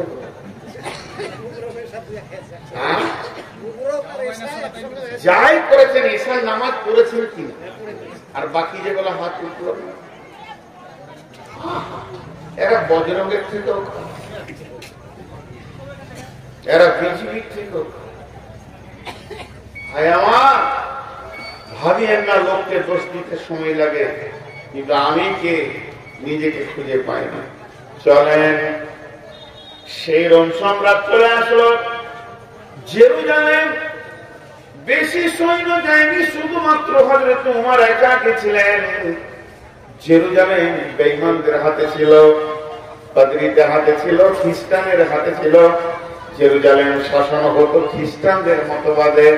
কিন্তু হযরত ওমর যখন তাওহীদের দাওয়াত নিয়ে পৌঁছিয়ে দিলেন, তাওহীদের দাওয়াত নিয়ে তোমরা জেরুজালেম পৌঁছে যাও, তখন তারা জেরুজালেমের যারা সৈন্য ছিল মুসলিম সৈন্যদেরকে তারা কেল্লায় আবদ্ধ করে দিল এবং বলল যে তোমার যতদিন না আসবে তোমাদের ছাড়া হবে না। পত্র দ্বারা হযরত ওমরকে চিঠি লেখা হলো, ওমর তুমি একবার জেরুজালেমের মাটিতে পা দাও, তুমি জেরুজালেমে আসলে তোমার সঙ্গে বসে আমি একটা আলোচনা করে নিব। কারণ তুমি হচ্ছে বিশাল সাম্রাজ্য, 2200 বর্গ কিলোমিটার মানে অধিপতি, কিংবা 18 লক্ষ বর্গ কিলোমিটারের অধিপতি।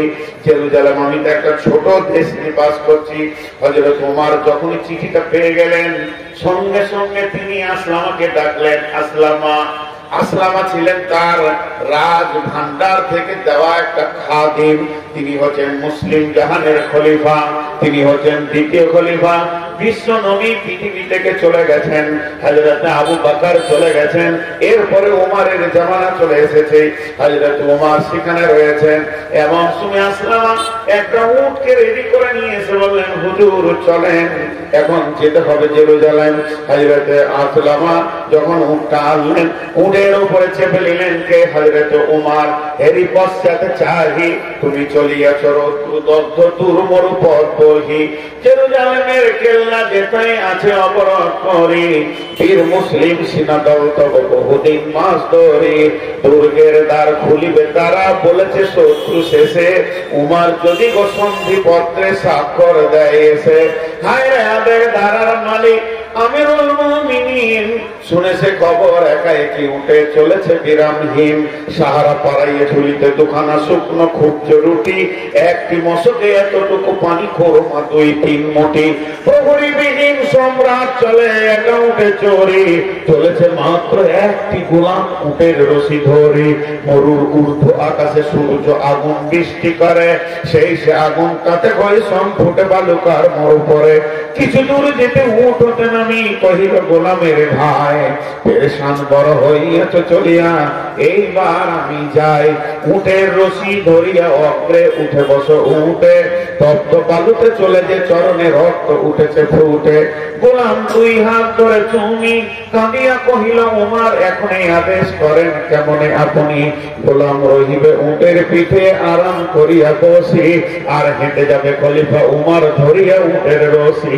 খলিফা হাসিয়া বলে, তুমি জিতে গিয়ে বড় হতে চাও ভাই রে, এমনই চলে রোজ কিয়ামতে আল্লাহ যেদিন বলিবে উমর রে, করিনি খলিফা মুসলিম জাহানের তরে সুখ করে তোরে। কি জবাব দিব, কি করিয়া মুখ দেখাবো রসুলের ভাই? আমি তোমাদের প্রতিনিধি মাত্র, মোর অধিকার নাই। আরামে সুখের মানুষ হইয়া মানুষের নিতে সেবা, ইসলাম বলে সকলে সমান কে বড় ক্ষুদ্র কে বা। উমার চরিল গোলাম চরিল উটের পিঠে, উমার ধরিল রশি, মানুষের স্বর্গে তুলিয়া ধরিয়া ধুলায় নামিল শশী। এই অবস্থায় যখন যাচ্ছে, খলিফা উটের রশি ধরে আছে, গোলাম উটের উপরে চেপে আছে। এখন জেরুজালেমের কোম্পানি মেজর জেনে নিয়েছে, চলো চলো চলো বর্ডারে যায়। বিশ্ব একটা বিরাট বড় দেশের মালিক আমাদের দেশে আসছে, তাকে সুস্বাগতম দিব, স্যালুট জানাবো। কোম্পানি মেজর সৈন্য নিয়ে গিয়ে বর্ডারে অপেক্ষা করছে। দেখছে বহু দূরে একটা উট, তার সামনে কোনো আর প্রহরী নাই, কোনো সিকিউরিটি নাই, কোনো গার্ড নাই, কোনো বন্দুকওয়ালা কিছুই নাই। তিনি একা আসছেন। 18 লক্ষ 22 লক্ষ বর্গ মাইলের যিনি শাসনকর্তা, শুধুমাত্র একটা উট আর উটের লাগাম ধরে একজন হাঁটছে। আস্তে আস্তে যখন কাছে পৌঁছালো, জর্ডান নদী পার হবে, বর্ডার পার হবে, কোম্পানি একটা জোরে স্যালুট মারলো। মেজর স্যালুট মারার পর বলছেন, আদব নেবেন জাহাপনা, আমাদের দেশে আসার জন্য আমরা অনেক আনন্দিত হয়েছে, আপনাকে সুস্বাগতম দিচ্ছি আমাদের দেশে। এমন সময় অঝোর নয়নে কাঁদতে শুরু করেছে আসলামা। পিঠে কাঁদছে আর বলছে, আমাকে কেউ স্যালুট দিয়েন না, আমি তো উমার নয়, আপনাদের চিনতে ভুল হয়ে গেছে, আমি হলাম উমারের খাদিম, উমারের গোলাম। যিনি উমার তিনি উটের লাগাম ধরে হাঁটছি, ওনার হুকুম, তাই আমি উটের উপরে বসে আছি, ওনার হুকুম না হলে আমি নেমে যেতাম। অতএব যিনি লাগাম ধরে হাঁটছেন ইনি হলেন 18 লক্ষ বর্গ মাইলের বাদশা। কোম্পানি মেজর অবাক, হায় আল্লাহ, আমরা এতদিন রাজা দেখেছি, বাদশা দেখেছি, মন্ত্রী দেখেছি, পূর্ণাঙ্গ মানুষ এখনো দেখিনি। হযরত ওমরকে বলছে, তুমি কত দামি মানুষ, এত দামি মানুষ কোনোদিন দেখিনি। তারপরে গেল গির্জা ঘরে, বিশাল গির্জা, খ্রিস্টানদের গির্জা ঘরে তাকে স্বাগতম জানানো হলো। ওমর গির্জা ঘরে উঠলেন, পোপের সঙ্গে কথা বলছেন। গির্জার যে মেন পোপ, সেই হচ্ছে দেশের শাসক। কথা বলতে বলতে হঠাৎ তোমার পোপকে বলছেন, ছোট হয়ে আদবের সঙ্গে বলছেন, হযরত ভাই আমার, একটু আমাকে ছেড়ে দেন, আমি 2 রাকাত নামাজ পড়ে আসি। গির্জার পোপ তখন অবাক, এত বড় মানুষ, এত বড় দাপটওয়ালা মানুষ আমার কাছে ছুটি চেয়েছে, কেমন কথা, তার দিলটা খুলে গেল। তখন তিনি বললেন, আমাদের এই আঙিনায় গির্জায় পড়িলে নামাজ হবে নাকি কবুল আল্লাহর দরবারে, একবার আপনি এখানে নামাজটা পড়ে নেন। তখন হযরত ওমর উদাহরণ বুঝালেন, ভাইয়া শুনেলেন, আমার সৈন্য বড়, দেশ বড়, ক্ষমতা বেশি, আমি যদি গির্জাতে 2 রাকাত নামাজ কোনো কোণে পড়ে নি, আমার সৈন্যরা ভেবে নেবে হযরত ওমর ইশারা করছে গির্জাটাকে ভেঙে দিয়ে মসজিদ করে নাও। এটা তো আমার আল্লাহ হুকুম দেয়নি, এটা আমার নবীর বিধান নয়। বড় মসজিদ গির্জারে ভেঙে মসজিদে মুসলমান এ কোনোদিন হতে পারবে না। আমাকে ফাঁকা জায়গায়, একটু ফাঁকা খোলা মাঠে 2 রাকাত নামাজ পড়ার সুযোগ দেন। যখনই এই কথা বলা, তখন সারা জেরুজালেমের যিনি শাসনকর্তা পোপ এইভাবে উমরের হাতটা ধরে বললেন, আশহাদু আল্লা ইলাহা ইল্লাল্লাহু ওয়া আশহাদু আন্না মুহাম্মাদান আবদুহু ওয়া রাসূলুহু। রাগ করিয়েন না, পশ্চিমবঙ্গে আমার যথেষ্ট বদনাম আছে, আমি কমেন্ট গুলো দেখি না তা নয়, দেখি। পরিস্থিতি আমাকে বেকন্ট্রোল করে রেখেছে। হয়তো 25 সালের শেষ দিকে, মানে আমার আর 10 দিন জালসা আছে, 10 দিন মনে হয় 11 দিন হবে, 11-12 দিন। যাক, 1 মার্চ আমার শেষ জালসা, এবছরকার মতো গুটিয়ে গেল। এপ্রিলে 10-20টা যায় আছে, এবছরকার মতো গুটিয়ে গেল। আগামী সিজনে হয়তো বেঁচে থাকবো কি দেখতে পাবেন ফিলটা আল্লাহ জানে না, আল্লাহ জানেন, আমি জানি না। আল্লাহ জানেন আমি এই ফিলটা থাকবো কিনা। একটা কথা বলে যাচ্ছি,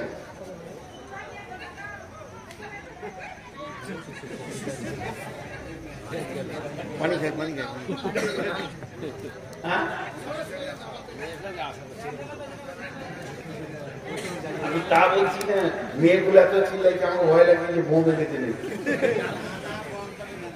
ছুড়ে দিতে পারে। তো আমি আপনাদের সামনে একটা কথা বলে যাচ্ছি, খুব ঠান্ডা মাথায় আপনারা কথাটা শুনবেন। ভুল হলে আপনাদের পায়ের জুতোগুলো আমার মাথাতে ছুঁড়বেন, আমি ফুল বলে কুলিয়ে দেব। আমি আলিমদেরকে আগে বলছি, এই জাতির প্রথম শ্রেণী হচ্ছে আলিম। এখন মসজিদে ইমাম ভাতা চলছে কি চলছে না? জায়েজ না জায়েজ বলবো না, আমার ক্ষমতা নেই, ফতোয়া দিতে পারবো না, চলছে। তো একটা এলাকায় থানাতে মনে হয় একটা করে ইমামকে লিডার বা নেতা করা হয়েছে। কথা বলেন, হয়েছে কি হয়নি? এখন কোন ইমাম যদি মসজিদ চেঞ্জ করছে তোর নামটাও চেঞ্জ করতে হচ্ছে, এই সমস্যায় রয়েছে। তার কাছে যেতে হবে, তার সাথে আবার ব্লকের, তারপরে আপনার এমএলএ সব একটা নেটওয়ার্ক করা আছে, সরকারি ভাবে দেওয়া আছে। আচ্ছা, ও ঘোষ খেয়েছে কি খেয়েছে না? ওকে যদি পঞ্চায়েতে প্রদান করা হয় একটা মসজিদের ইমামকে, আর তার পেছনে যে মুসল্লি কটা নামাজ পড়ছে তারা যে কোন সুখে পড়ছে আল্লাহ বলেন। মুসলমানদের প্রথম শ্রেণীটার অবস্থা বললাম, ঘোষ খেতে মসজিদের ইমাম। আজকে গোটা ভারতটায় যত হিন্দু, জৈন, খ্রিস্টান, বৌদ্ধ, শিখ আছে, সবাইকে গদি থেকে নামিয়ে দিয়ে মৌলবি কোটাকে যদি খালি এমএলএ, এমপি আর মন্ত্রী করে দেওয়া হয়, এরা যত ঘোষ খাবে এরা তো খাইনি। তাহলে কোন সুখে আমাদেরকে থাকতে দিবে? আমরা আমাদের লিগগুলোকে খুঁজে পেছি না।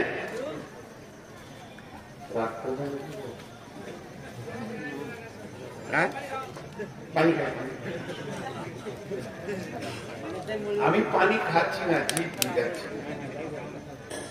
আপনাদের আমার কথাটা বিরক্ত লাগলো, খারাপ লাগলো? এবার চলেন, সমস্ত জাতির নেতাদের কথা বাদ দেন। ওদের দলিল নাই, আল্লাহ নাই, রসুল নাই, কোরআন নাই, হাদিস নাই। দলিল নাই, আল্লাহ নাই, রসুল নাই, কোরআন নাই, হাদিস নাই। যা পারবে থাকবে সুদ, বাটপাড়ি, জুয়ো, চাঁদা, মদ, বিড়ি, গাঁজা, যা খাবে খাসা। কিন্তু মুসলিম যে কটা নেতা ভারতবর্ষে আছে, এরা কি সরকারকে দেখাতে পেরেছে যে আমরা মুসলিম, এক টাকা ডান দিকে বাঁ দিকে করবো না, সব সরকারি কাজ করবো, আমরা হারাম খাই না, আমরা হালাল খোর, আমাদের কাছে মদ কিছু থাকবে না, জুয়ো তাস থাকবে না? না, এরা মাতাল কটাকে নিয়ে ঘুরে বেড়ায়। আচ্ছা, তাহলে এদেরকে আর রাখা ঠিক আছে? আজি ভাই, সহজ করে একটা উদাহরণ দিই।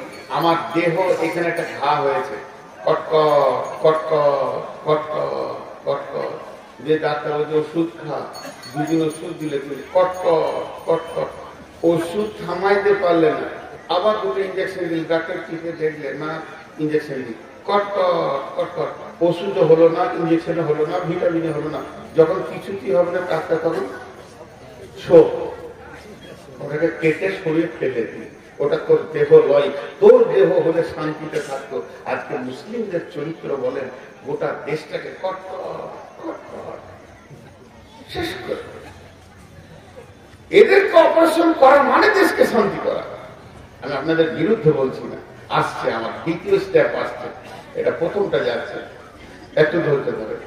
এরপর আল্লাহ বলছেন, বিসমিল্লাহির রহমানির রহিম, قل إن كان آباؤكم وأبناؤكم وإخوانكم وأزواجكم وعشيرتكم وأموال اقترفتموها وتجارة تخشون كسادها ومساكن ترضونها أحب إليكم من الله ورسوله وجهاد في سبيله فتربصوا حتى يأتي الله بأمره والله لا يهدي القوم الفاسقين। আল্লাহ এরকম ফাসিকদেরকে কোনদিন হেদায়েত দেন না। এবার আল্লাহ শেফার ওষুধ দিচ্ছেন, ওরে আমার গোলাম রে, আয়, তোরা যদি বাঁচতে চাস তোদেরকে আমি ঠিকানা দিচ্ছি। বিসমিল্লাহির রহমানির রহিম, ফালিয়াবুদু রাব্ব হাযাল বাইত। ওই ঘরটা যে রয়েছে, এই যে সিমেন্ট দেয়া ঘাড়া, দুটো পিলার, এই যে দরজা, ওই ঘরের মালিকের নাম বলেন। এই ঘরটা আব্দুল জব্বারের, এই ঘরটা জমিরুলের, এটা শফিরুলের, এটা শফিকের, এটা মফিকের, এতগুলো ঘরের মালিকের নাম আছে। মসজিদের মালিককে, এই মালিকের নাম হচ্ছে আল্লাহ। আল্লাহ তাবারাক ওয়া তাআলা বলছে, তোরা বাঁচবি, তোদের পিঠের চামড়া কেউ নিতে পারবে না। একটা কাজ কর, ফালিয়াবুদু রাব্ব হাযাল বাইত, এই ঘরের মাবুদের পায়ের কাছে তোরা উবুর হয়ে পড়ে যা, আর টুকরে টুকরে কাঁদ।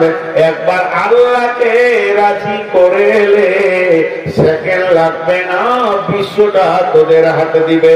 যেমন তোদের পূর্বপুরুষেরা রোমকে দখল করেছে, জেরুজালেম দখল করেছে, বাহরাইন দখল করেছে। সাহাবীরা যেদিকে হেঁটেছে জয় আর জয়কার, জয় আর জয়কার, কোথাও ফিরে আসেনি। কেন? তারা আল্লাহকে সঙ্গে নিয়েছে। বন্ধুরা আমার, আবু জাহেল, আবু সুফিয়ান আর উমাইয়া বেঈমানেরা কোনদিন বিশ্বনবীর সঙ্গে লড়াই করে যখন পারছে না, তখন তারা গোয়েন্দা পাঠালো, যা তোরা সাহাবীদের ভিতরে থাকবা। মুনাফিকরা এসে সেখানে থাকতে শুরু করে। কি করে কেমন করে অস্ত্র চালায়। হযরত আলীকে যখন দেখা যায় জিহাদের ময়দানে, মনে হয় সিংহের মুখ দেখছি।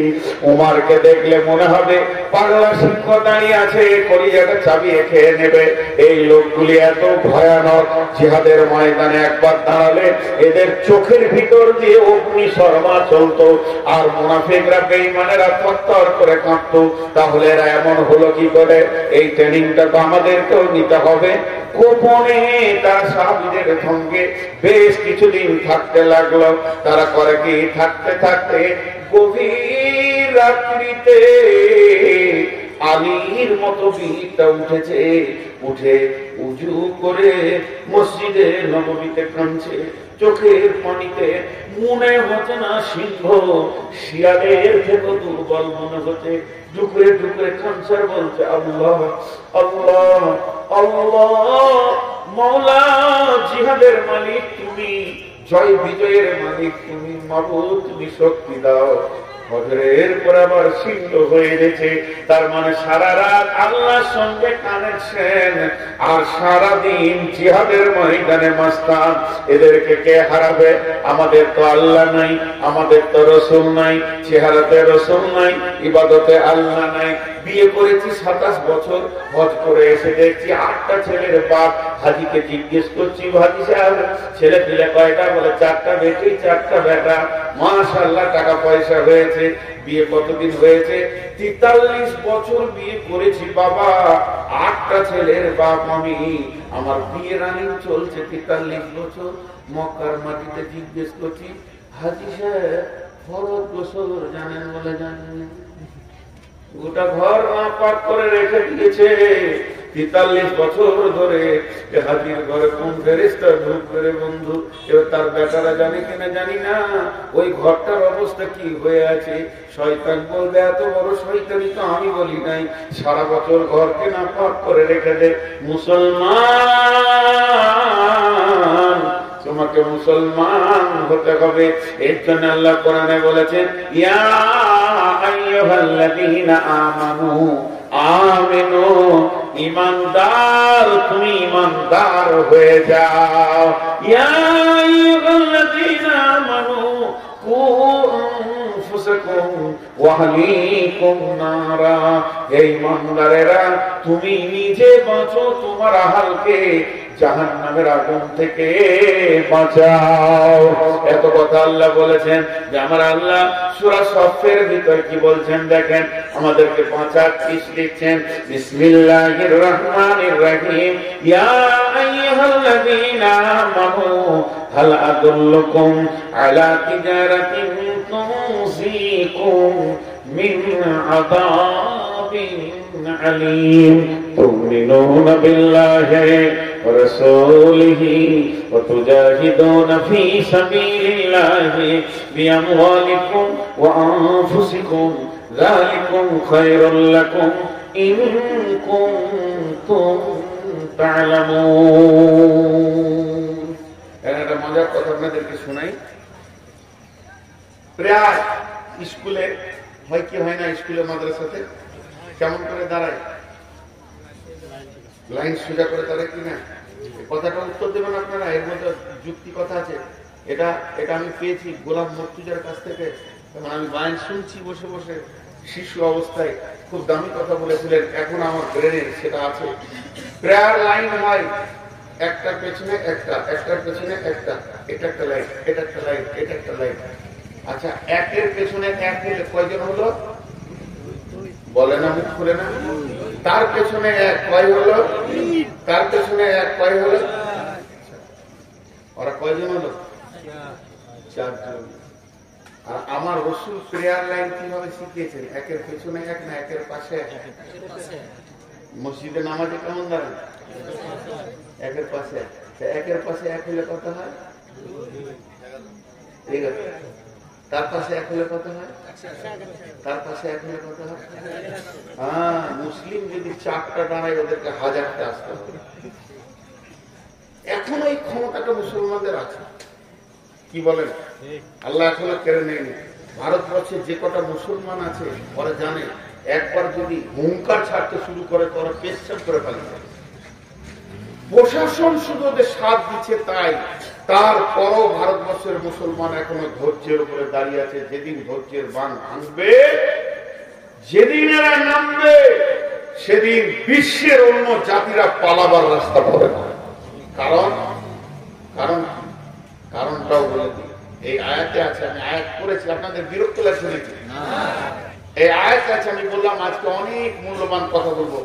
আমাকে একজন হিন্দু ভদ্রলোক মাওলাতে জিজ্ঞেস করছে, অনেক মহব্বতের মানুষ, খুব দেখা সাক্ষাৎ হয়, বলছে এত মারার পরে পেছুচ্ছে না কেন? তখন আমি ওদের দুটো কথা বললাম, যে মনে করলেন একটা 20 তলা বিল্ডিং, বিশাল ছাদ, 200 মিটারের ছাদ। মন দিয়ে শুনবেন, ওখানে উদাহরণটা দিয়েছিলাম। আর দুজনাই হচ্ছে পাকা চোর, ছাদে লুকিয়ে আছে। আর এসপি গিয়েছে, আর যে এসপি কে দেখে তারা ধরতে শুরু করেছে ছাদে, কিন্তু এসপি কি ছাড়বে? এসপি ছাড়বে না। তো ছাদের উত্তর দক্ষিণ দিক থেকে উত্তর দিকে দৌড়তে এসে, কিন্তু ছাদের সব দেওয়াল আছে, দেওয়াল বড় উঁচু করে দেওয়াল আছে। ওখানে দুটো প্লাস্টিকের দরজা আছে, একজন দরজাকে লাত মেরে দিয়ে ওইদিকে চলে গেল, আর একজন দরজার কাছে গিয়ে এসপি কে ধরা দিয়ে দিল। যে লোকটা লাত মারলো না, ওর জ্ঞান কি? ওর জ্ঞান হচ্ছে ওই পাশে আর ছাদ নাই, আমি নিচে পড়বো, 20 তলা নিচে পড়বো, তার থেকে এসপি কে ধরা দেওয়া ভালো, 2-4 বাড়ি দাঁড়িয়ে দিবে। আর যার এটা জানা আছে 100% যেটা দরজা মাত্র, ওই দিকেও বড় ছাদ আছে, সে কি করবে? ওই প্লাস্টিকের দরজাতে একটা লাফ মারিতে ধরবে। তো শোনালেন, পৃথিবীর সমস্ত জাতি জানে মরে গেলেই শেষ, আর মুসলিমদের জানা আছে মরার পরেই আসল জীবন। এই জন্য এরা মরতে ভয় করে না। বিশ্বনবী শহীদের ব্যাপারে কি বলেছেন শুনেলেন? যখন চারিদিকে মার কাট চলছে, তখন তো আমরা রাতেই দৌড়ে বেড়াই। 3টে কথা শুনেলেন। বিশ্বনবী বলছেন, যখন কোন মানুষকে শহীদ করা হয়, সারা পৃথিবী দেখছে ওকে মারছে, কাটছে, কিন্তু তার যাতনাটা বিশ্বনবী বলেছেন পিপুলিকা কাটার থেকে বেশি নয়। তার যে জানটা যায়, পিপুলিকা কাটলে যতটা ব্যথা হয়, অতটা ব্যথাই তার জানটা চলে যায়। আল্লাহর নবী বলেছেন এটাই সত্য। 2 নম্বর কথা নবীজি বলেছেন, যখন কোন শহীদের রক্ত মাটিতে টাচ করে, আমাকে কতল করেছে, কেটেছে, আমার রক্তটা যখনই মাটিতে টাচ করবে, সঙ্গে সঙ্গে আমার সাগিরা কাবিরা সমস্ত গুনাহ মাফ হয়ে যাবে। শুধু একটা গুনাহ মাফ হবে না, ঋণের গুনাহ মাফ হবে না। আমি যার কাছে পাবো, যে আমার কাছে পাবে, এটা কাউকে পুরা করতে হবে। এর জন্য বিশ্বনবী জানাজায় গেলে প্রথম ঋণের কথা জিজ্ঞেস করে নিতেন। আমার আব্বা মরে গেছে, আমি দাঁড়িয়ে বলবো, ও মাওলানা, বাপের ঋণের দায়িত্ব আমি নিয়ে নিলাম, বাপকে মাফ করে দাও। তারপরে জানাজা হবে। ঋণ এমন একটা জিনিস, তাহলে শহীদ হওয়াটা কত বড় জিনিস। 1 নম্বর, রক্তটা মাটি কাজ করবে। চুরি, ডাকাতি, বেঈমানি, সুদ, জুয়া, তাস, লুডো, কেনা, ব্যভিচার, লুচ্চামি, বেপরদা, সমস্ত গুনাহ মাফ। তাকে আল্লাহ মাফ করে দেবেন। এরপরে শহীদের মত হবে আসানে, হাসতে হাসতে জান্নাতে যাবে। তাহলে নামাজ কখন থেকে শুরু হয়েছে? নামাজ 5 ওয়াক্তে শুরু হয়েছে, মানে রসুলের মেরাজের রাত্রির পর থেকে। নামাজ 5 ওয়াক্তে শুরু হয়েছে রসুলের মেরাজের রাত্রি থেকে। 5 ওয়াক্তের নামাজটা শুরু হয়েছে রসুলের মেরাজের রাত্রি থেকে। এই নামাজটা চলবে কতদিন? চলবে চলবে চলবে চলবে, চলতে থাকবে কতদিন? একদম যেদিন পশ্চিমে সূর্য উঠবে সেই দিনে আযান আর নামাজ বন্ধ হবে। তাহলে কি জিহাদ বন্ধ হয়ে গেছে? জি না, জিহাদ চলছে। জিহাদ শুরু হয়েছে কখন? ইসলামের প্রথম জিহাদ শুরু হয়েছে বদরকে দিয়ে। এই জিহাদটা চলবে কতদিন? খন্ড খন্ড ভাবে সারা পৃথিবীর বুকে জিহাদ চলবে বন্ধুরে। জিহাদ তো বন্ধ নাই, এখনো চলছে। এটা চলবে, শেষ হবে কখন? যেদিন ঈসা আলাইহিস সালাম আর ইমাম মেহেদী আর ইমানদাররা মিলে এই দাজ্জালকে শেষ করবে, ওই দিন জিহাদ শেষ হবে। তার আগে এই যত শহীদ হচ্ছে রাস্তাঘাটে, এই দ্বারা মেরে ফেলছে, এগুলো সব শহীদের দরজা পাবে। আপনি ভাবিয়েন না যেগুলো ফালতু চলে যাচ্ছে, এই রক্তগুলো শহীদের দরজা পাবে। এখন বলেন ভারতের মুসলমান আছে কেমন? খুব ভালো আছি। আমরা বদরের উহুদের প্রান্তে দাঁড়িয়ে আছি। কথা ঠিক না ভুল? কখন জান যাবে আর কখন জান নিতে হবে কোনো ঠিক নাই। আমরা বদর উহুদের প্রান্তে দাঁড়িয়ে আছি। তাহলে জিহাদের ময়দানে দাঁড়িয়ে থাকলে যে নেকি ভারতবর্ষের মুসলমানদের, সেই নেকি বর্তমানে চলছে। আর আল্লাহ এখন কি করছে? আল্লাহ বিরাট ম্যাজিক খেলছে। ম্যাজিক জি, কেন বলেন তো? নগদ ধার লয়, নগদ দিচ্ছেন আল্লাহ। আমাদেরকে বলছে দুধ খা আর মাংস খা, আর বেঈমানদেরকে বলছে গোবর খা আর মুচি। কি কারিশমা মেশিন চালিয়ে দিয়েছে Allah. Manufacture to customer direct. আচ্ছা, লজ্জাও নাই। আবার রুটিতে গোবর মেখে খেয়েছে, মুখ থেকে এমনি করছে, ভালো লাগে, জোর করে খেতে। আর আল্লাহ আমাদের বলছে দুধ খা, কাবাব খা, টিকিয়া খা, যত খাবি খা, আবার শহীদ হয়ে জান্নাতেও যা। আর ওদেরকে দিয়ে দিয়েছে গোবর খা আর পেচ্ছা, আবার গোবর মা। তাহলে আল্লাহ কত বড় কাজের চালাচ্ছে, এখন আমরা আল্লাহকে চিনতে পারিনি। এবার আল্লাহ সূরা সফে যে আয়াতটা বললেন, যে আয়াতটা আপনাদের সামনে পড়লাম, ওটা তর্জমা করছি। আল্লাহ তাবারক ওয়া তাআলা বলেন, হে ঈমানদারেরা, তোমাদেরকে কি এমন একটা ব্যবসা শিখিয়ে দেব না, যে ব্যবসাটা করলে তোমরা আযাবে আলীম থেকে বেঁচে যাবে। আযাবে আলীম ফিদ দুনিয়া, আযাবে আলীম ফিল আখিরাহ। দুনিয়ার আযাব, আখিরাতের আযাব থেকে নিজেকে মুক্তি করে নেবে, বাঁচিয়ে নেবে, এমন একটা ব্যবসা তোমাদেরকে কি শিখাবো না? আল্লাহ বলতে, তাহলে শুনে নাও ওই ব্যবসাটা কি। প্রথম নম্বর হলো তুমিনুনা বিল্লাহি, দ্বিতীয় নম্বর হলো ওয়া রাসূলিহি, তোমরা আল্লাহর উপরে ঈমান আনো। তাহলে এখানে তো আমরা ঈমানদার, আমাদেরকে তো আর ঈমান আনাতে হবে না, গোসল করে নতুন করে কালেমা পড়তে হবে না। তার মানে আমাদের ঈমানের কমজোরি হয়ে গেছে, হালকা হয়ে গেছে, ঈমানের লোভ পেয়ে গেছে। এটাকে 100% আমাদেরকে বাড়িয়ে নিতে হবে। আল্লাহর কাছে কেঁদে কেঁদে কেঁদে কেঁদে আল্লাহকে রাজি করতে হবে। তারপরে কি করতে হবে? ও রাসূলিহি, রাসূলকে নিজের বডিতে আনতে হবে। খাওয়াতে, উঠাতে, বসাতে, পেশাবে, পায়খানায়, শোয়াতে, বিছানাতে, স্বামী স্ত্রী মিলনে, গোসলে, ছেলে মানুষ করা থেকে নিয়ে হায়াত থেকে মত পর্যন্ত রাসূলের সুন্নতকে কবুল করে নিতে হবে। যখন আমার সঙ্গে আল্লাহ থাকবে, যখন আমার চেহারাতে রাসূল থাকবে, এরপরে আমার আল্লাহ হুকুম দিয়েছেন ওয়াতুজাহিদুনা ফি সাবিলিল্লাহ। এবার তুমি আল্লাহর রাস্তায় বের হয়ে চলে যাও, বিআমওয়ালিকুম ওয়া আনফুসিকুম, নিজের জান এবং নিজের মাল নিয়ে। যালিকুম খায়রুল লাকুম ইন কুনতুম তা'লামুন। আগে আমাদেরকে আল্লাহর ধরতে হবে। জি, আমাদের বোলপুরে দেখবেন আমাদের বোলপুরে কেন বলবো, আপনাদের উমরপুরেও দেখেছি। একদিন রাত্রিবেলায় অনেক রাতে জালসা করে জঙ্গিপুর থেকে এলাম, তো চায়ের দোকানে গিয়ে চা খাবো। তো আমার গাড়ি দাঁড়িয়ে আছে, এমন সময় একটা গাড়ি এসে লাগলো, খুব দামি গাড়ি, ওসব গাড়ির নাম জানি না, দেখে মনে হচ্ছে খুব দামি গাড়ি, কালো কালারের। তো ওরাও নামলো, ছেলে মেয়ে যা ছিল চা খাবে। তো দেখছি একটা কুকুর বসে রয়েছে গাড়ির ভিতরে, জীবিত কুকুর। আমি মনে মনে ভাবি, হায় রে কুকুর তোরই কপাল, এত দামি গাড়ি চাচ্ছিস, তোরই কপাল। এটা হলো পোষা কুকুর। অনেকে কুকুর পোষে, কুকুর পোষার ব্যাপারে অনেক পোষের সাথে কোরআন হাদিসে তার হিসাব আলাদা আছে, সেদিকে আমি বলছি না।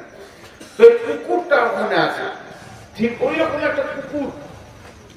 ওই কুকুর কে বোলপুরে নামিয়েছে, মিষ্টি দিয়েছে প্লেটে, মিষ্টি খাচ্ছে কুকুরে। তো মিষ্টি দোকানে ছোট ছোট বাচ্চা থাকে, তো তৈরি করছে কুকুরটাকে। ছোট্ট মতো একটা কাঁকড়, পাথর বলা যাবে না, কাঁকড়, এমনি করে কুকুরটাকে মেরেছে।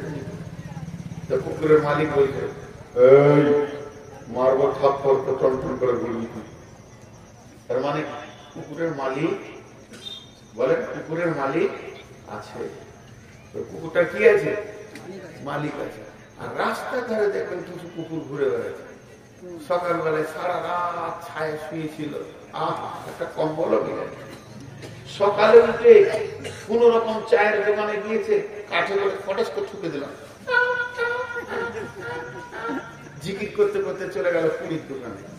ওখানে আবার এমনি করে শিখে করে খুঁচি দিয়ে গরম শিখছিল, চলে গেল আরেক জায়গায়। ওখান থেকে লাট খেয়েছে, এখানে গেল। এই লাট খেতে খেতে খেতে খেতে হঠাৎ একদিন দেখবেন কুকুরটা রোডের উপরে ছিটলে পড়ে আছে, নাড়ি মুড়ি হয়ে যায়। লাশ তোলারও কেউ নেই, কাঁদারও কেউ নেই। কেন? কুকুরের মালিক, যেটা বলেন কুকুরের মালিক। আর ওটাকে একটা কাঁকড় মেরেছে, কুকুরের মালিক। আরে আপনারা কথা বলেন না কেন? এতগুলো লোক একবার যদি মুখ খুলে তো কত ভালো লাগে। ওটা মালিক ছিল, এটা মালিক নাই। আমাদের যতদিন মালিক থাকবে, কারো গায়ে হাত দেওয়ার ক্ষমতা নেই। মালিক অ্যাকশন নেবে। কি ভেবেছিস তুই? আমাদের মালিকের নাম কি? আল্লাহ।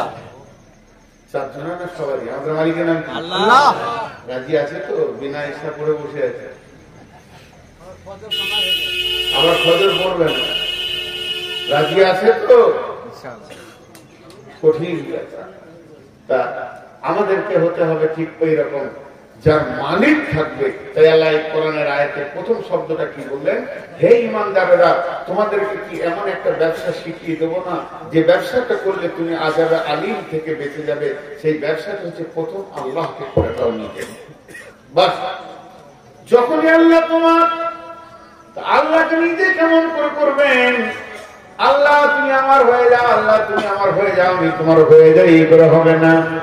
আল্লাহ তাবারাক ওয়া তাআলা তার জন্য একটা আয়াত দিয়েছেন, বিসমিল্লাহির রহমানির রহিম। কুল ইন কুনতুম তুহিব্বুনাল্লাহ ফাত্তাবিউনি ইউহিব্বুকুমুল্লাহ। আল্লাহ তাবারাক ওয়া তাআলা তার নবীকে বলছেন, নবী হে, তুমি বলে দাও, ইন কুনতুম তুহিব্বুনাল্লাহ, যদি তোমরা আল্লাহকে ভালোবাসতে চাও, আল্লাহকে আপন বানাতে চাও, তাহলে হে নবী তুমি বলে দাও, ফাত্তাবিউনি, তোমরা আমার ইত্তেবা করো, আমাকে অনুসরণ করো, আমি নবী মুহাম্মদ সাল্লাল্লাহু আলাইহি সাল্লামকে অনুসরণ করো। ইউহিব্বুকুমুল্লাহ, আল্লাহকে তোমাকে ভালোবাসতে হবে না, আল্লাহ তোমাকে ভালোবেসে নেবে। আমার রব কেমন, তুমি ভালোবাসা দিয়ে আল্লাহর হৃদয়কে কিনতে পারবে না। তবে শুনে নাও, যদি তুমি নবী মুহাম্মদকে আপন বানিয়ে নিতে পারো, তো আল্লাহ তোমাকে ভালোবেসে নিতে হবে। তাহলে আমার মাথার চুল থেকে পা পর্যন্ত নবী মুহাম্মদের মতো হতে হবে। আমার চুল, আমার মোচ, আমার দাড়ি, আমার জামা, আমার কাপড়, আমার পোশাক, আমার চলাফেরা, উঠা বসা, লেনদেন যেন হুবহু নবী মুহাম্মদকে আপন বানিয়ে নি। যদি এটা আপন বানিয়ে নিতে পারি, তা আমার রব বলছেন, আমার রব বলছেন, ফাত্তাবিউনি ইউহিব্বুকুমুল্লাহ, আল্লাহ তোমাকে ভালোবেসে নেবে।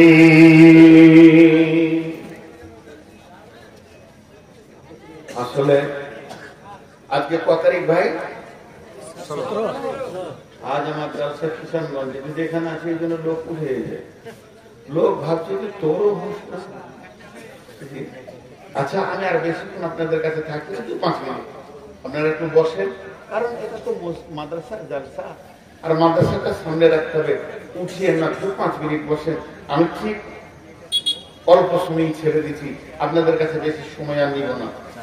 আজকে যে বিষয়টা নিয়ে আলোচনা করলাম, সর্বসাকল্যে একটাই কথা, আল্লাহকে রাজি করলে দুনিয়া রাজি হয়ে যাবে। আর আল্লাহ যদি নারাজ হবে, সারা দুনিয়া আপনাকে কুকুর, গরু, ছাগল, শুয়োর, কুত্তার মতো পিটবে, আপনার আমার দাঁড়াবার জায়গা থাকবে না। এটার উপরই আমি আপনাদের সামনে কথা বলছি, অন্য কিছু নয়। আল্লাহ তাবারক ওয়া তাআলা বলছেন, লাইসাল বিররা আন তুওয়াল্লু ওজুহাকুম কিবালাল মাশরিকি ওয়াল মাগরিবি ওয়ালাকিন্নাল বিররা মান আমানা বিল্লাহি ওয়াল ইয়াউমিল আখির ওয়াল মালাইকাতি ওয়াল কিতাবি ওয়ান নাবিয়্যিন ওয়া আতাল মালা আলা হুব্বিহি যাবিল কুরবা ওয়াল ইয়াতামা ওয়াল মাসাকিনা ওয়া ইবনাস সাবিলি ওয়াস وفي الرقاب وأقام الصلاة وآتى الزكاة والموفون بعهدهم إذا عاهدوا والصابرين في البأساء والضراء وحين البأس أولئك الذين صدقوا وأولئك هم المتقون। আল্লাহ তাবারক ওয়া তাআলা বলছেন, তুই বুলেট বানবি, তুই এমন একজন হয়ে যাবি, বিশ্ব যেন তোর কাছে জ্ঞান নেবে। তাহলে তোকে 5টা জিনিসের উপরে ঈমান আনতে হবে। 1 নম্বরে হচ্ছে আল্লাহর উপরে ঈমান। তার মানে আমি আল্লাহর কথাটা বারবার বলছি, যতদিন পর্যন্ত আল্লাহর প্রতি ঈমান না থাকবে, বন্ধুরে, রাসূলের জামানায় রাসূল বেঁচে আছেন, হায়াতে রাসূলে একজন বেঈমান হালাতে ইসলামের পক্ষে জিহাদ করতে করতে বেঈমান বললাম, একজন সাহাবী এসে বলতেন, ইয়া রাসূলুল্লাহ, অমুক ব্যক্তিকে দেখলাম সে ইসলামের পক্ষে জান দিয়ে, প্রাণ দিয়ে, সর্বশক্তি দিয়ে জিহাদ করছে। বিশ্বনবী বললেন, লোকটা জাহান্নাম চলে যাবে। এর বিশ্বাস হলো না, তারপরেও তো নবীজি বলেছেন, এটা ভাবছেন, গিয়ে দেখছেন যে হ্যাঁ, লোকটাকে যখন কয়েকটা তলোয়ারের আঘাত করেছে, নিজের তলোয়ারটা নিজেই বুকে রেখে মারা গেল, খুদকুশি করে নিল। তার মানে হচ্ছে ওই সাহাবীটা তখন বুঝে নিল নবীজি যা বলেছেন তা ঠিক। তার কারণ যতক্ষণ পর্যন্ত ঈমান 100% না হবে, বুকের ভিতরে ঈমান না থাকবে, অতদিন পর্যন্ত আপনি জিহাদের ময়দানে গিয়ে নিজেকে কিছু করতে পারবেন না, নিজেকে কবুল করাতে পারবেন না। বেঈমান হালাতে মরে গেলে জাহান্নাম চলে যেতে হবে। এর জন্য আল্লাহ তাবারক ওয়া তাআলা বারবার বলছেন, তুমিনুনা বিল্লাহি, তোমরা আল্লাহর উপরে প্রথম ঈমান আনো, ওয়া রাসূলিহি, রাসূলের উপরে ঈমান আনো। ঈমান তো আমাদের আছে, আল্লাহ এক, পেশার রাসূল সত্য। তার মানে আল্লাহর হুকুমকে মেনে নাও, শরীরের মধ্যে বলিতে নবী মুহাম্মদকে নিয়ে চলে এসো। ওয়া তুজাহিদুনা ফি সাবিলিল্লাহ, এরপরে তুমি আল্লাহর রাস্তায় জিহাদে চলে যাও। দিন আসবে পঞ্চায়েতে, দিন আসবে থানাতে, দিন আসবে, ইসলাম আসবে জেলাতে, রাজ্যে, দেশের ইসলাম চলে আসবে। তখন তুমি যেদিকে যাবে জয় জয়কার দেখবে। তবে যদি তোমার নিজের কাছে দিন না থাকে, তোমার নিজের কাছে যদি আল্লাহর প্রতি বিশ্বাস না থাকে, তুমি যদি নামাজে হাজিরি না দিতে পারো, তোমার দ্বারা দিন কায়েম করা সম্ভব হবে না। আজকে আমার টোটাল বক্তব্যটা আপনাদের সামনে কোরআন আর হাদিস থেকে যেটা দিতে চাইলাম, তার সারাংশ হচ্ছে, কাউকে দোষ দিও না, আমাকে নিজেকে সোজা হতে হবে। যেদিন আমি সোজা হয়ে যাব, তো আমার সারা দেশ ইসলাম কায়েম হয়ে যাবে, শান্তি চলে আসবে। কারণ আমার মধ্যে যদি ত্রুটি থাকে, জি ভাই, যে ট্রাক্টরটা নিয়ে আপনি চাষ করবেন, যে গাড়িতে চেপে শ্বশুর বাড়ি যাবেন, তারই তো ভোলপিন নাই, তার পান নাই, তার নিজে খারাপ। তাহলে আমি যদি নিজে খারাপ হই, কয়লা দিয়ে যেমন কাপড় সাফ করা যায় না, তেমনি বেঈমান দিয়ে ইসলামকে আনা যায় না। অতএব আমরা সকলে যদি আল্লাহকে রাজি করি, একজনকে একজনকে একজনকে, তো আল্লাহ আমাদের হাতে সারা দুনিয়াকে তুলে দেবেন। এটাই ছিল আজকে আমার বক্তব্যের বিষয়। বক্তব্যের বিষয়কে আমি সমাপনী দিলাম।